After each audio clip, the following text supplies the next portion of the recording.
previously we focused on pyruvate decarboxylation. So what we basically said is once glycolysis takes place in the cytoplasm and we form the pyruvate molecules under aerobic conditions when we have plenty of oxygen in the cell, the pyruvate molecules will then move into the matrix of the mitochondria. And once inside the matrix, before the pyruvate molecules can actually enter the citric acid cycle, they must be activated. And the way that we activate the pyruvate molecule is by removing a carbon dioxide and taking the remaining 2 carbon components of the pyruvate known as the acetyl group and placing it onto a carrier molecule known as coenzyme A-CoA. So at the end of pyruvate decarboxylation that takes place in the matrix of the mitochondria, we form the acetyl coenzyme A complex. Now, this activates the molecule and allows it to actually enter the citric acid cycle. So we see that pyruvate decarboxylation actually is the connection, it's the link between glycolysis and the citric acid cycle of aerobic cell respiration. So pyruvate decarboxylation connects or links glycolysis to aerobic cell respiration by creating the acetyl coenzyme A molecule that can readily enter the first step of the citric acid cycle. And so in this lecture, I'd like to begin our discussion on the first step of the citric acid cycle. So what exactly is the first step? Well, once we form the acetyl coenzyme A complex, it goes into the citric acid cycle and undergoes step 1. And in step 1, the ultimate goal is to combine the acetyl group of the acetyl coenzyme A, the 2-carbon component, onto a 4-carbon component, a 4-carbon molecule found in the matrix of the mitochondrium known as oxaloacetate. And this is the same oxaloacetate that we saw when we discussed gluconeogenesis. So the 4-carbon molecule oxaloacetate is ultimately combined with this 2-carbon component, the acetyl group of acetyl coenzyme A, to form a 6-carbon molecule, 1, 2, 3, 4, 5, 6, known as citrate. Now, citrate is the conjugate base of citric acid. And citric acid is an example of a tricarboxylic acid, and that's why the citric acid cycle is also sometimes known as the TCA cycle, tricarboxylic acid cycle. And of course, we also regenerate the coenzyme A, and the coenzyme A can now be reused in the process of pyruvate decarboxylation. Now, as we can see from the following overall reaction, step 1 of the citric acid cycle is actually a multi-step process. It consists of 2 different steps. And both of these steps are essentially catalyzed by an enzyme known as citrate synthase. And as the name implies, we essentially synthesize the citrate molecule beginning with these 2 reactant molecules. So these are the substrate molecules to the citrate synthase. Now, step number 1 is actually an aldol condensation, and we'll look at the details of this step in just a moment. And in step 1, we form a citral coenzyme A. Now, the citral coenzyme A is actually very high in energy. Why? Well, because of this thioester bond that connects the carbon and the sulfur. So this is a very high energy bond. And in step 2, once we undergo the condensation reaction, we'll undergo a hydrolysis reaction in which a water molecule will be used in the enzyme's active site to actually cleave the high energy bond, forming these 2 products, the citrate molecule and the coenzyme A. And this step essentially releases energy, and this is the step that drives this entire step 1 of the citric acid cycle. So once again, the first step produces a citral coenzyme A complex, which contains the 6-carbon component attached onto the coenzyme A. This reaction is what we call an aldol condensation. The second step releases the coenzyme A component to form the citrate molecule as well as this individual coenzyme A. And this is a hydrolysis reaction in which we use the water to actually cleave this bond. And so the oxygen essentially attaches itself onto this carbon here to form this group shown here. Now, it's the second step of this overall process that drives the overall equilibrium of this process to the product side so that we can basically form these citrate molecules effectively and efficiently. And that's because the cleavage of this high energy bond is actually a very beneficial process because we don't want to have this high thioester bond, this high in energy thioester bond.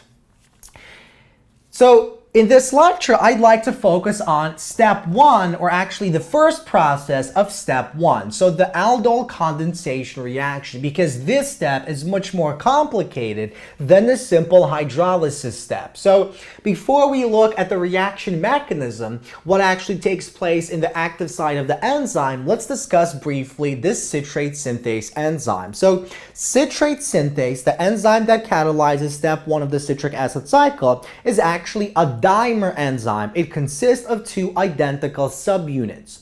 And one of these subunits is shown on the board. Basically, we have 2 of these subunits that essentially interact with one another to form the citrate synthase. Now, let's take a look at this subunit. And actually, the subunit contains 3 types of domains, or actually 2 types of domains, but overall 3 domains. So we have one domain here, then we have an intermediate domain and another domain here. And these domains are essentially identical, but they're different to this middle domain. And we see that we have active sites found right over here, right next to this domain, and here right next to this domain. And interestingly, what happens is these 2 molecules don't actually bind to the active site together. It's the oxaloacetate that binds into the active site of that enzyme. Why? Well, because initially, in its open conformation, the enzyme, the citrate synthase, only contains an active pocket, an active site for the binding of oxaloacetate. It does not yet contain a pocket that can bind the acetyl coenzyme A. So what we see happening first is the oxaloacetate molecule, the 4-carbon molecule shown here, binds into the active site. And once it binds into the active site, it creates conformational changes. So it causes these 2 domains to basically rotate inward, so going this way. And when that rotation takes place, it does several important things. Number 1 is it seals off the active site. Well, it doesn't actually seal off the active site entirely. Why? Well, because this molecule has to enter that particular active site. And we'll see that in this step, as we'll see in just a moment, this actually creates that entire sealing process where we seal off that active site completely. So we go from the open conformation to the closed conformation. And what this also does is, upon the binding of the oxaloacetate to the active site of the citrate synthase, it creates an additional binding site in that active site that can now bind the acetyl coenzyme A. So we see that once the oxaloacetate binds to the active site, it creates conformational changes that induces the opening of a binding site, the creation of a binding site that can bind the acetyl coenzyme A. And what it also does is it basically shifts the catalytic residues in the active site in their proper orientation, which can basically begin this aldol condensation step. So once again, the enzyme first binds the oxaloacetate into the active site, which causes the conformational changes in the structure as shown here. We essentially go from an open conformation to a closed conformation, but it's not entirely closed because we still have to be able to fit the acetyl coenzyme A so that they actually can interact with one another to form the citryl coenzyme A. And once the citryl coenzyme A is formed, as we'll see in just a moment, only then do we have a complete closure of these active sites. So once this conformational change takes place, it also creates a binding site for acetyl coenzyme A and shifts the catalytic residues in the active site of the enzyme into their proper orientation and position so that the catalysis reaction can actually take place. So to summarize how this process of aldol condensation, basically the first process of step 1 of the citric acid cycle, actually takes place, let's take a look at these three diagrams, beginning with diagram number 1. Now, in diagram number 1, we have the active site of our enzyme. And there are 3 different types of residues that basically catalyze this process. We have histidine 274, we have histidine 320, and we also have aspartate 375. Now, this here is basically the acetyl coenzyme A, and this here is the oxaloacetate. So let's suppose the oxaloacetate binds into the active site. That induces a conformational change that then allows that acetyl coenzyme A to bind into the active site. And so now we have this diagram. So in step 1, what takes place is we ultimately want to form an enol intermediate. And remember, the enol form of this molecule contains a hydroxyl group here and a double bond between this carbon and this carbon. So remember from organic chemistry that whenever we have an aldol condensation reaction, we essentially have an enol intermediate molecule.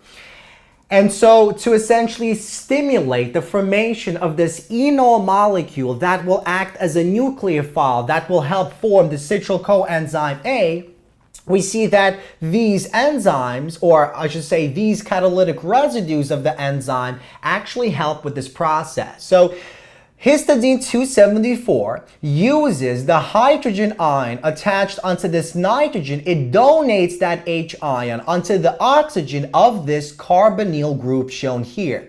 And what that does is it weakens this double bond between the carbon and the oxygen.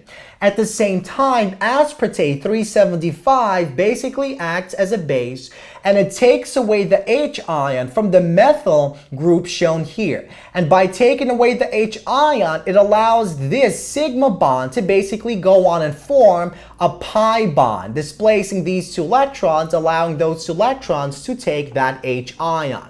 And so we see that these 2 catalytic residues essentially allow the formation of the enol intermediate, the double bond that will act as a nucleophile in the next step, as we'll see in just a moment. So in 1, we have histidine 274 shown here in the active side is used to give the carbonyl oxygen that H plus ion, and this stimulates the removal of a hydrogen ion from the methyl group by aspartate 375. So together, these residues act on this acetyl coenzyme A and allows the formation of that enol intermediate molecule that now contains that pi bond between these 2 carbons of the acetyl group.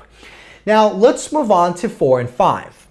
So now, before this enol intermediate can actually act as a nucleophile, we have to convert this oxaloacetate into a good electrophile. Because remember, anytime we have a nucleophilic attack, we have an electrophile that is actually being attacked.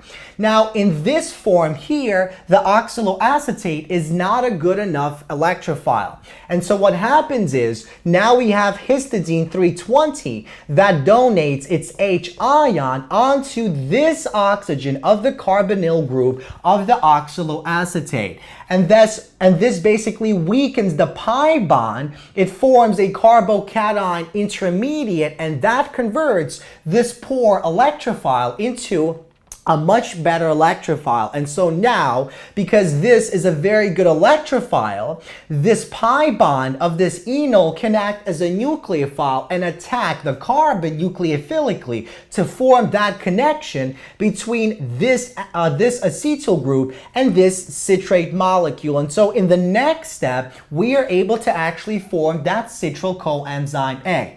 And once we form the citral coenzyme A, that induces even more conformational changes that completely seal off these active sites. And by sealing off the active site, that basically prevents different types of competing reactions from actually taking place. So we see that in part 4, the H plus ion of histidine 320 is given to the carbonyl group of the oxaloacetate, creating the strong, the good electrophile.